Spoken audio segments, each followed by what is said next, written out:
जय माता दी दोस्तों। आप पर और आपके समस्त परिवार पर माँ दुर्गा की कृपा सदैव बनी रहे। आज की हमारी कथा सोमवार व्रत कथा है। सोमवार व्रत भगवान शिव को समर्पित है। यह व्रत भगवान शिव की कृपा प्राप्त करने और जीवन में सुख समृद्धि लाने के लिए किया जाता है। सोमवार व्रत के बहुत सारे लाभ हैं। भगवान शिव की कृपा प्राप्त होती है, जीवन में सुख समृद्धि आती है, मन की शांति और स्थिरता प्राप्त होती है। भगवान शिव की कृपा से रोग और शोक दूर होते हैं। व्रत करने से व्यक्ति को मोक्ष की प्राप्ति होती है। सोमवार व्रत करने से व्यक्ति को अपने जीवन में सकारात्मक परिवर्तन दिखाई देते हैं। भगवान शिव की कृपा से व्यक्ति को अपने लक्ष्यों की प्राप्ति होती है। सोमवार व्रत को करने की विधि। सोमवार के दिन सुबह उठकर स्नान करें, भगवान शिव की पूजा करें, भगवान शिव को जल चढ़ाएं, भगवान शिव को फूल और फल चढ़ाएं। सोमवार व्रत की कथा पढ़ें या सुनें, दिन भर उपवास रखें, शाम को भगवान शिव की पूजा करें और आरती करें, रात में भगवान शिव के मंत्रों का जाप करें।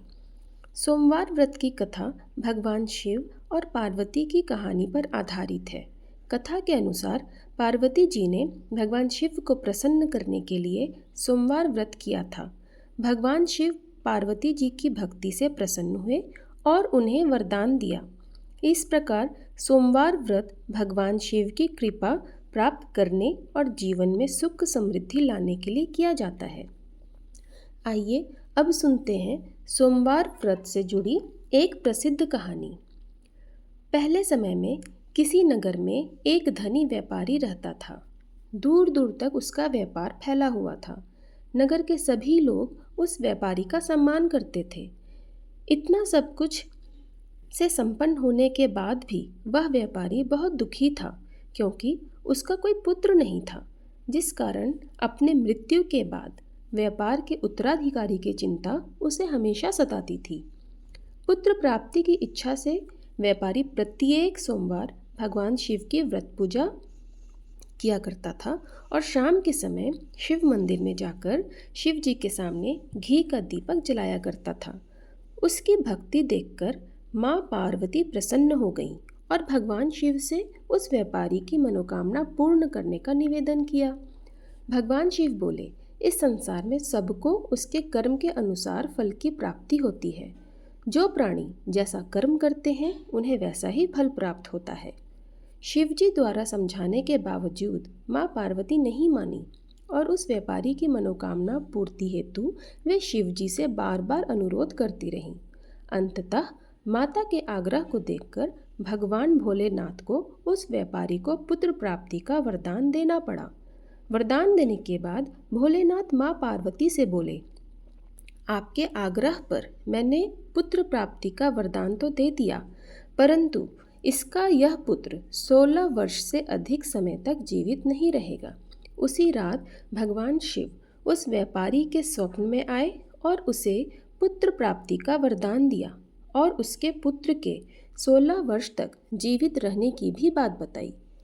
भगवान के वरदान से व्यापारी को खुशी तो हुई, लेकिन पुत्र की अल्पायु की चिंता ने उस खुशी को नष्ट कर दिया। व्यापारी पहले की तरह सोमवार के दिन भगवान शिव का विधिवत व्रत करता रहा। कुछ महीनों के बाद उसके घर अति सुंदर बालक का जन्म हुआ। घर में खुशियां भर गईं।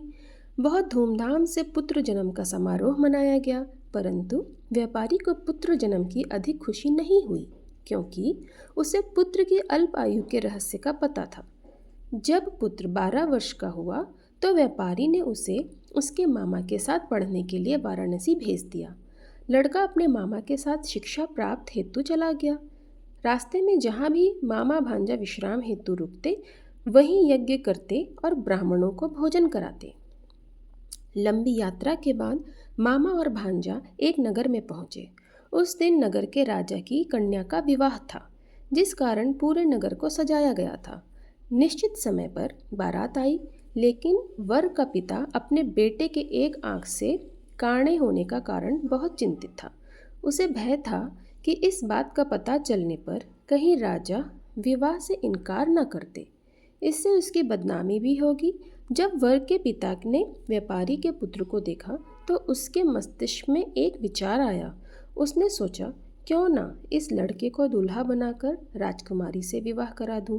विवाह के बाद इसको धन देकर विदा कर दूंगा और राजकुमारी को अपने नगर ले आऊंगा। वर के पिता ने लड़के के मामा से इस संबंध में बात की। मामा ने धन मिलने के लालच में वर के पिता की बात स्वीकार कर ली। लड़के को दूल्हे का वस्त्र पहनाकर राजकुमारी से विवाह कर दिया गया। राजा ने बहुत सारा धन देकर राजकुमारी को विदा किया। शादी के बाद लड़का जब राजकुमारी के साथ लौट रहा था तो वह सच छुपा नहीं सका और उसने राजकुमारी के ओढ़नी पर लिख दिया, राजकुमारी, तुम्हारा विवाह मेरे साथ हुआ था। मैं तो वाराणसी पढ़ने के लिए जा रहा हूँ और अब तुम्हें इस नवयुवक की पत्नी बनना पड़ेगा। वह काना है। जब राजकुमारी ने अपनी ओढ़नी पर लिखा हुआ पढ़ा तो उसने काणे लड़के के साथ जाने से इनकार कर दिया। राजा सब बातें जानकर राजकुमारी को महल में रख लिया। उधर लड़का अपने मामा के साथ वाराणसी पहुंच गया और गुरुकुल में पढ़ना शुरू कर दिया। जब उसकी आयु 16 वर्ष की हुई तो उसने यज्ञ किया। यज्ञ की समाप्ति पर ब्राह्मणों को भोजन कराया और खूब अन्न वस्त्र दान किए। रात को वह अपने शयन कक्ष में सो गया।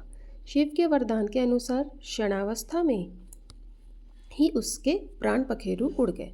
सूर्योदय पर मामा मृत भांजे को देखकर रोने पीटने लगा। आसपास के लोग भी एकत्र होकर दुख प्रकट करने लगे। लड़के के मामा के रोने विलाप करने के स्वर समीप से गुजरते हुए भगवान शिव और माता पार्वती भी सुने। पार्वती ने भगवान से कहा, प्राणनाथ, मुझे इसके रोने के स्वर सहन नहीं हो रहे हैं। आप इस व्यक्ति के कष्ट को अवश्य दूर करें।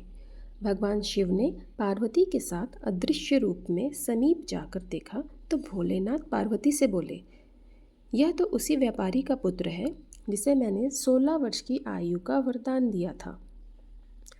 इसकी आयु पूरी हो गई है। माँ पार्वती ने फिर भगवान शिव से निवेदन किया, उस बालक को जीवन देने का आग्रह किया। माता पार्वती के आग्रह पर भगवान शिव ने उस लड़के को जीवित होने का वरदान दिया और कुछ ही पल में वह जीवित होकर बैठ गया। शिक्षा समाप्त करके लड़का मामा के साथ अपने नगर की ओर चल दिया। दोनों चलते हुए उसी नगर में पहुँचे जहाँ उसका विवाह हुआ था। उस नगर में भी यज्ञ का आयोजन किया। समीप से गुजरते हुए नगर के राजा ने यज्ञ का आयोजन देखा और उसने तुरंत ही लड़के और उसके मामा को पहचान लिया। यज्ञ के समाप्त होने पर राजा मामा और लड़के को महल में लेके आए और कुछ दिन उन्हें महल में रखकर बहुत सारा धन वस्त्र आदि देकर राजकुमारी के साथ विदा कर दिया।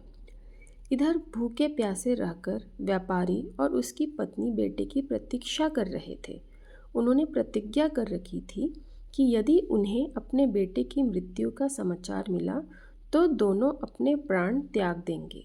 परंतु जैसे ही उसने बेटे की जीवित वापस लौटने का समाचार सुना तो वह बहुत प्रसन्न हुए। वह अपने पत्नी और मित्रों के साथ नगर के द्वार पर पहुँचे। अपने बेटे के विवाह का समाचार सुनकर पुत्रवधू राजकुमारी को देखकर उसकी खुशी का ठिकाना ना रहा।